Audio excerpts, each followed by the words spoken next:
I will, God willing, always continue to carry out my task and my responsibilities of promoting peace, tolerance, justice, and compassion to the corners of the world. I will continue to tell all people that in order to be relieved of the pain and suffering that we face today, we must adopt true justice and equality. Ever since man walked on the face of the earth, there have been over 15,000 major wars that have killed close to 4 billion people. Though impossible to calculate accurately, it is estimated that since the beginning of our recorded history, the world has known only about 300 years of peace. Each leader in the world desires to find a lasting solution to the issue that has plagued our beautiful planet centuries over centuries. There have been many movements, conferences, organizations and NGOs all over the world that promote the idea of world peace, but peace on earth has continued to be just an aspiration. Khilafat Ahmadiyya is the heavenly institution that was prophesied by the peace-loving Prophet Muhammad sallallahu alaihi wasallam.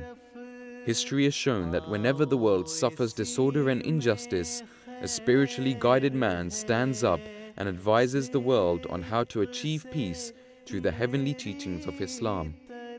Ahmad was elected as the 5th successor of the promised Messiah alayhi salam. He began his efforts to work for world peace. The platform for peace was set in 2004 when Huzur launched the annual National Peace Symposium. 5 years later, the goal to attain peace was set even higher with the launch of the Ahmadiyya Muslim Prize for the Advancement of Peace in 2009. Huzur has fearlessly addressed the Islamic solution to peace around the world, from Canada to Australia, from Capitol Hill to the British House of Commons, from the European Parliament to the Montage in Beverly Hills, and from Nagoya, Japan to Valencia in Spain. His addresses have been received with warmth and admiration from all parts of the world. To this day, Huzur has visited numerous different countries and given lectures to promote peace. One of the momentous occasions was in May 2012, when Hazrat Khalifatul Masih V, may Allah be his helper, delivered the address about Islam's teachings of loyalty and love for one's nation at the German military headquarters. They are not used to listen to religious leaders about this topic. So, this was clearly shown that, this difficult task and topics which Huzur addressed over there, how a German Muslim serving in the army should behave when the German army is fighting against a Muslim country, for example.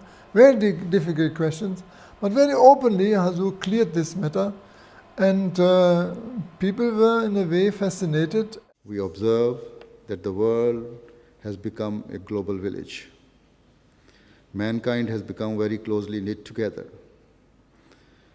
The people of all nations, religions, and cultures are found in all countries. And so this requires that the leaders of every nation should consider and respect the feelings and sentiments of all people. The leaders and their governments should strive to create laws that foster an environment and spirit of truth and justice, rather than making laws that are a means of causing distress and frustration to the people.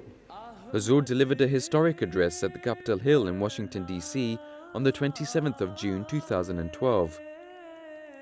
Hazrat Khalifatul Masih V, may Allah be his helper, met with the leading congressmen and senators and other leaders at the Capitol Hill. The meeting, which was the first of its kind, provided an opportunity to some of the most influential leaders in the United States to hear firsthand Islam's message of world peace. Huzur spoke about the path to peace, just relations between nations, and told leaders of global influence that true justice and peace can never be achieved without each other. The truth is that Peace and justice are inseparable. You cannot have one without the other.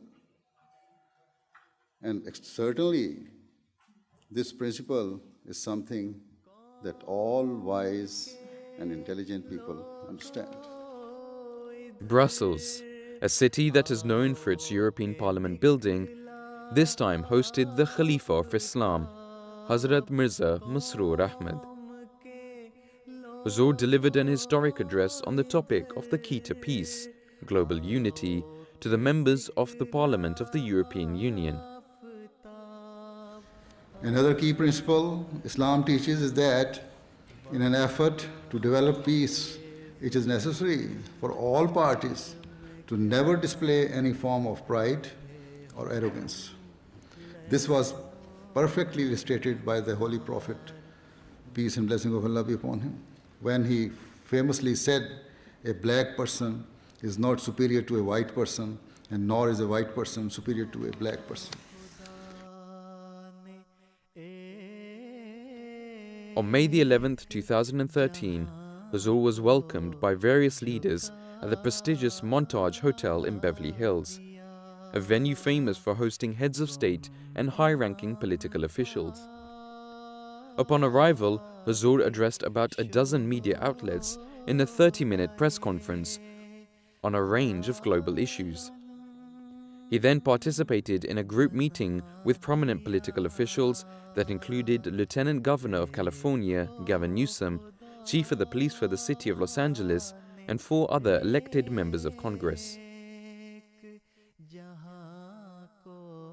Today, when we, the Ahmadiyya Muslim Jama'at, raise the slogan of love for all and hatred for none as a means to establish global peace, we do so directly in fulfillment of the teachings of the Holy Quran and the practice of the Holy Prophet, peace and blessing of Allah be upon him.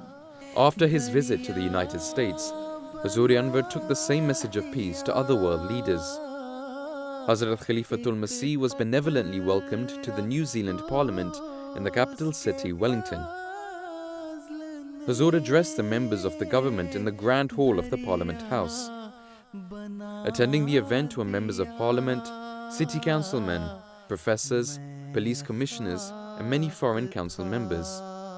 High commissioners and ambassadors of Israel and Iran were also present. The means of today's wars include aerial bombardment, poison gas, and even chemical weapons.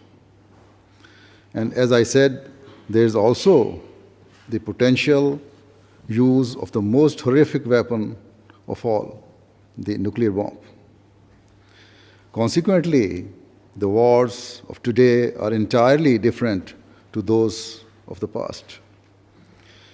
Because today wars could potentially wipe mankind from the face of the earth. I think that it was a very important message, and I think that it is a message that can be welcomed and accepted by everyone. We're talking about peace, and who can oppose peace? And I think that the message that he had spoken, the perspective that he has given is extremely important. That promoting religious freedom is an essential building block for peace and stability here and throughout the world. In this we are allied with His Holiness, a courageous champion of religious freedom and of peace. The huge respect we all have, for your work day by day in making a reality of peace and brotherhood across the communities in this country and across the world. Let us make this resolution to promote the message of peace and brotherhood, which is your message to mankind, that people of different religions should not quarrel and fight with each other, but should accept and tolerate and live together in that spirit of brotherhood and peace, which is the essence of your religion. Love for all, hatred for none.